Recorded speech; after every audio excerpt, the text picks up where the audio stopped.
I'm curious, you've already brought up a lot of use cases around lead generation, customer analytics, geographic analytics, project management, looking at some of these alternate use cases associated with energy and literally being the power plant on the roof uh, Yeah, for yeah, that individual estate or yeah, for the property.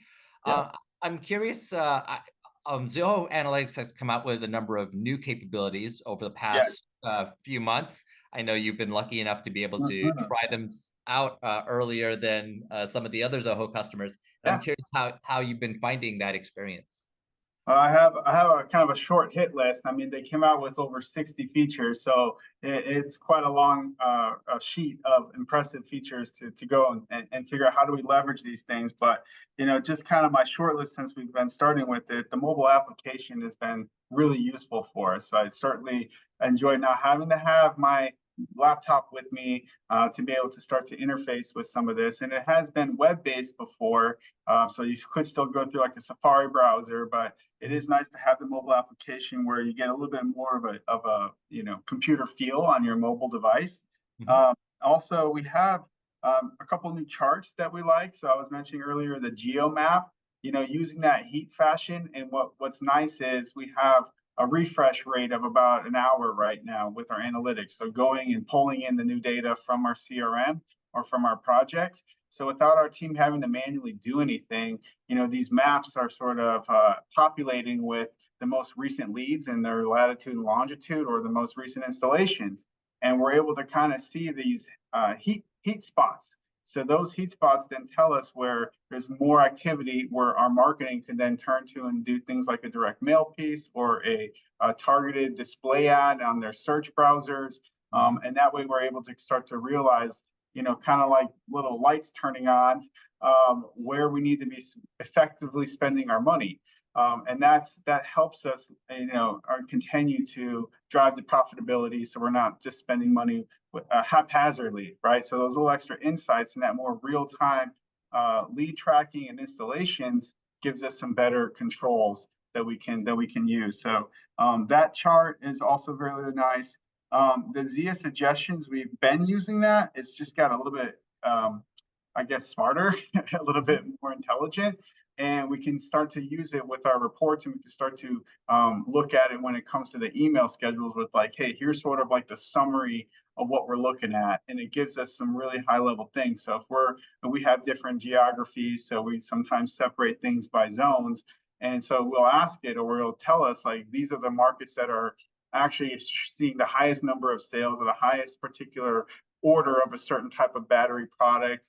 And it gives us a better understanding of our customer profile. So that way we're aware, we know how to continue to speak or to showcase at the house when we're speaking with the homeowner things of interest to them, and solar is an interesting thing where you kind of want to keep up with the Joneses. It's sort of like you see it in your neighborhood more and people are curious about it. When we can see what other people are purchasing in their area, because it does vary by region, we can start to show them like, here's what your neighbors are choosing. This is the most common type of setup, which gives them a lot of confidence, gives them some peace of mind of feeling like they're not alone in that. So the analytics with the suggestions helps us sort of quickly profile what is it that the market is saying. What is it that they're really taking to, and then how can we help our sales teams consult more effectively with the homeowners that they meet with. So that's been around, but it's only gotten smarter and it's helped us.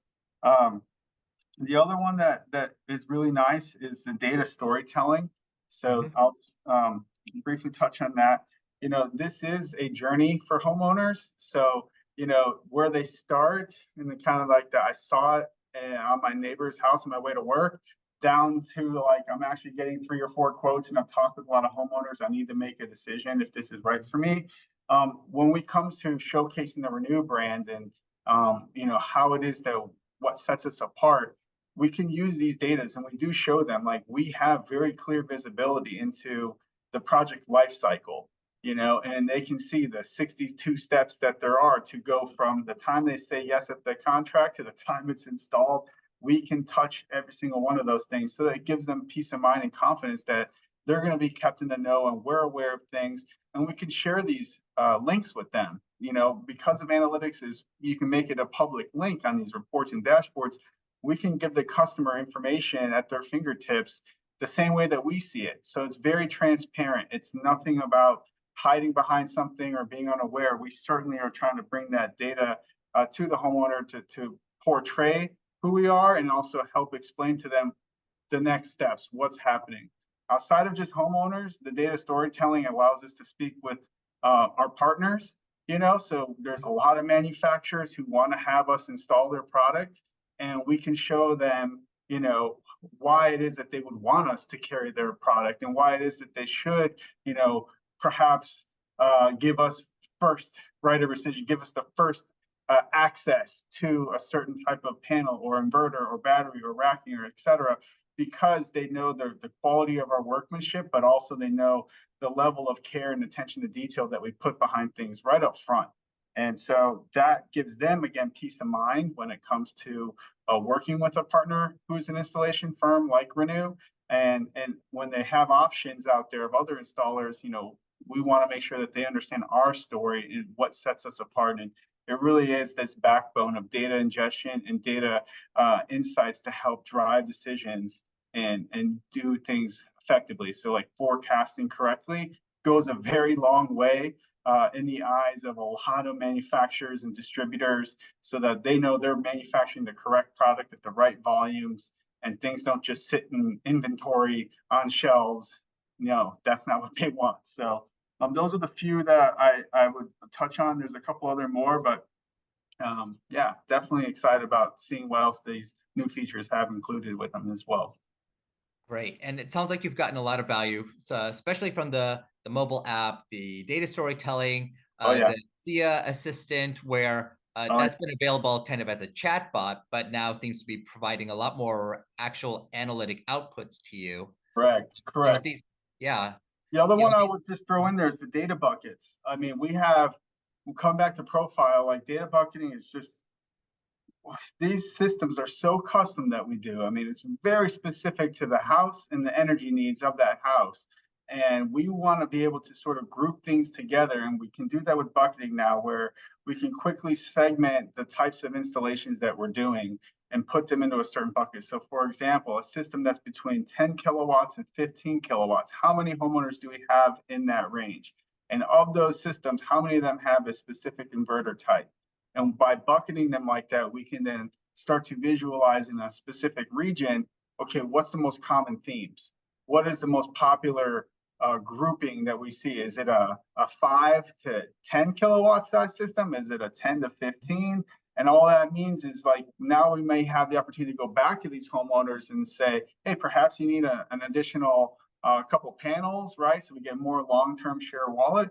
And also may say, like, they're ready for a battery at this point. They've had this, so we can group it by year and say, okay, everybody between the time of 2010, which is our inception, through about 2020, that 10-year span, there really weren't a lot of viable battery options at that point, really only a few. So we can go back to those consumers and really introduce them to a battery solution that wasn't available at the time that they had originally purchased the solar. It was always something that they were waiting on, right? So by bucketing things in that way, we're being really efficient and effective with our time, and also being really deliberate with our messaging and letting them know, here's why we're reaching out to you, right? And the bucketing really helps us get into those weeds pretty quickly and start to quickly surface low hanging fruit, if you will. Mhm. Yeah. That's great.